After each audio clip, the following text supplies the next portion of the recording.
The graffito has been painted over the traces of the fight that took place here. It smells of blood and heavy fuel oil. This was Cindy the Skull.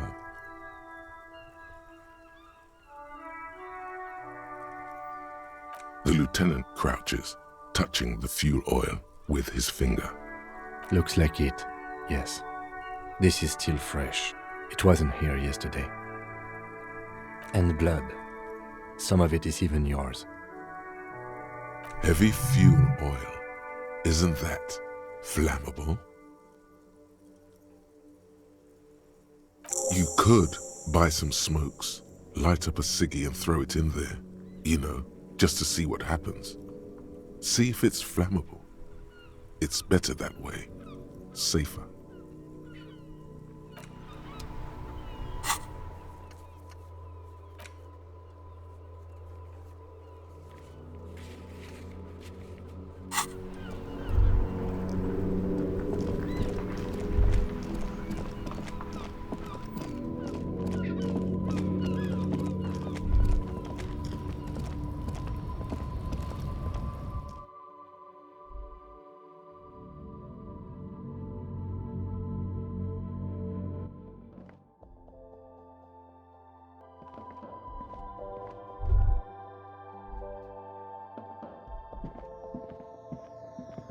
A small cabinet on the wall is filled with various medicine bottles. Okay, here.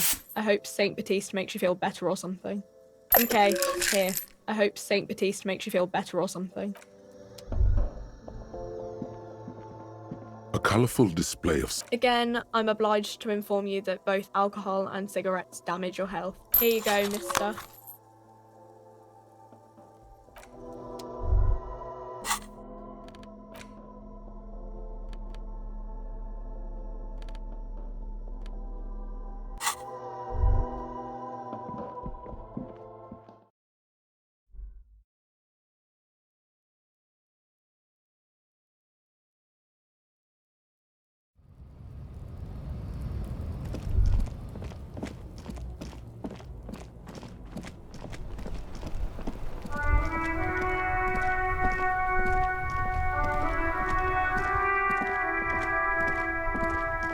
The graffito has been painted over the traces of the fight that took place here.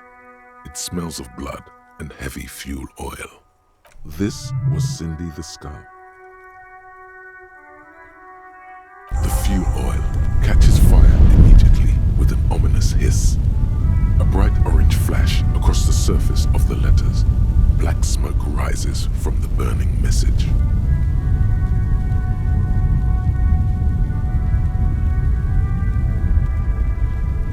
The lieutenant has taken a small step back. He looks at your face illuminated by the flames and nods silently. Then the fire falters. The flames warmed him too. Not at all in a bad way. Let's go to that island.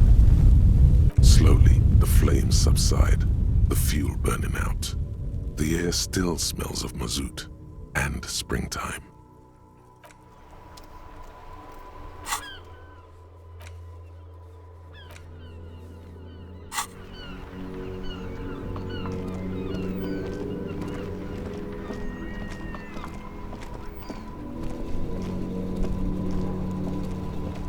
Inside, you see a set of steering levers, a radio microphone, a pull-out toolbox. This is Precinct 57. How may I assist you?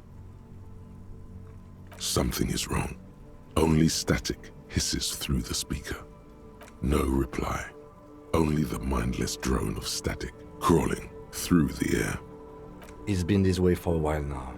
My guess is the Union is listening in on our conversations and jamming outward communications to protect themselves from Cronel. It only happens when someone mentions the attack. The rest is unaffected. Our best bet is to carry on like nothing happened. That is, if we don't want us cut off the grid completely. No more dangerous than stepping between 3 armed mercenaries and 8 Union men, I hope. I don't like it either, but that's the way it is. The street seems safe enough to me. If anything, taking out the mercs made things calmer. For now. You can try calling again. Just don't mention the tribunal. And remember, they are listening in. Everything sounds okay. No drumbeat of total war yet. If anything, everything sounds too okay. In the cabin, you see a set of... This is Precinct 57. How may I assist you? Just a moment, officer. 10-4, come in, officer. Over.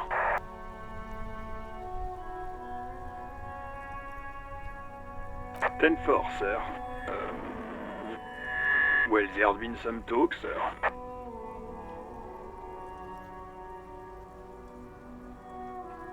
I only meant that there's been some talk in the station, that's all.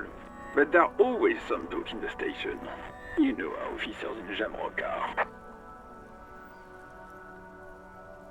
But then again, some of us truly are on the take. It's unfortunate.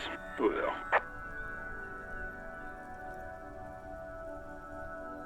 10-4, sir. Sorry, but I'm under orders to give a negative to request for personal information. Over.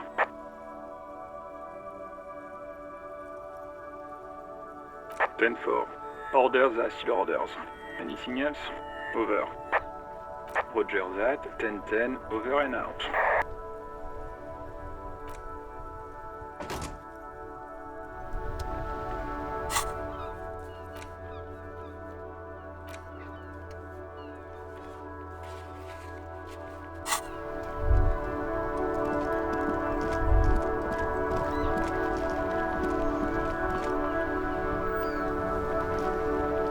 Officer, care to play a game with the lonely old man? Actually, never mind. Wouldn't be the same. The prick is gone. I can barely believe it. But he's really gone. He is trying to retain his jolly facade, but the underlying sadness casts a deep shadow over his wrinkled face. Hell, most likely. He was an absolute cunt. Oh, he would have liked that. Violent lives ending violently. That's how he wanted to go. Sadly, it was not the case. His hungry little heart finally gave out. The dock workers found him in the guard booth this morning. Wasn't even supposed to be working for another week, but he just had to prove how tough he is. Wait, did he push himself to prove he can pull his weight and doesn't need handouts? Guess he was about to head home, 'cause when the dock workers found him, he was wearing civilian clothes and not the Kuketu uniform I saw him in all the time. Sometimes I thought he was wearing it just to piss me off. Now the joke's on him, 'cause he's gonna be buried without it. No, René was the most stubborn man in Revachol. Nothing you or I could say would ever push him to do anything. The man was completely immovable. He has doubts, but right now he just wants to move on and not think about it. I repeat, an absolute cunt. Even his old army buddies didn't want him around. He was like an old viper. The only people who could stand to be around him were Jenny and me. She saw something in him when we were just kids and she never lost sight of it. And I thought if the most beautiful being in the world can love him, then there must be something worth holding on to. We've hated each other our entire lives. So much, in fact, that... Yes, I loved that angry prick. He didn't deserve it, but I did. You know what his last words to me were? In Guillaume's time, you'd have been shot without trial. That's what he said to me. He lived a cunt, and he died a cunt. Let's leave it at that. Let me see. This was 60 years ago. We all went to that parade. Young René looked so happy, and Jenny... I'm sorry, officer. I just... Thank you. Thank you for this little memorabilia. It really means the world to me. That was nice. A small thing for us, but invaluable to him. He probably didn't even know René had the photo. Yes, we are both very sorry for your loss. It is what it is. Part of life, really. But to know someone for 79 years, then one day they're just gone. I just don't know anymore. About anything, really. But you must need something. Yes? What about René? Yes, It is, I just don't know anymore.